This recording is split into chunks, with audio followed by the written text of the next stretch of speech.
சுவாமி விவேகானந்தரின் கர்மயோக உபதேசங்கள்.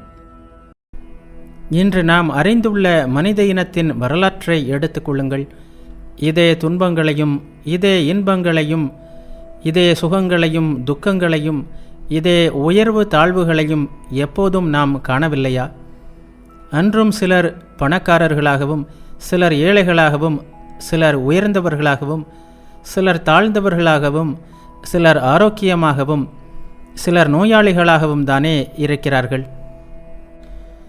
இந்த வேற்றுமைகள் பழங்காலத்தில் எகிப்தியர்களிடமும் கிரேக்கர்களிடமும் ரோமானியர்களிடமும் இருந்தது போலவே இன்று அமெரிக்கர்களிடம் உள்ளது. வரலாற்றை பொறுத்தவரையில் இவை என்றும் ஒரேபோல்தான் இருக்கின்றன. சுக துக்கங்களின் இந்த நீக்க முடியாத வேற்றுமைகளின் கூடவே அவற்றை நீக்குவதற்கான போராட்டமும் தொடர்ந்து நடைபெற்று வருவதை நாம் காண்கிறோம். பிறரது வாழ்க்கை பாதையை சமன்படுத்தி சீராக்குவதற்காக கடினமாக பாடுபடுகின்ற ஆயிரம் ஆண்களையும் பெண்களையும் வரலாற்றில் ஒவ்வொரு காலகட்டமும் தந்துள்ளது. ஆனால் அவர்கள் எவ்வளவு தூரம் வெற்றி பெற்றார்கள்?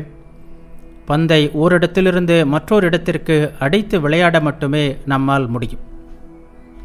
உடம்பு என்ற நிலையில் வேதனைகளை விலக்கினால் அது மனத்தின் நிலையில் செல்கிறது. தாந்தே காட்டும் நரகத்தை போல் உள்ளது இது. அங்கே கருமிகளுக்கு தங்கக்கட்டி ஒன்றை கொடுக்கிறார்கள். அவர்கள் அதை உருட்டி உருட்டி ஒரு மலை உச்சிக்கு எடுத்து செல்ல வேண்டும். ஆனால் அவர்கள் சிறிது தூரம் மேலே கொண்டு சென்றதும் அது உருண்டு கீழே வந்துவிடும்.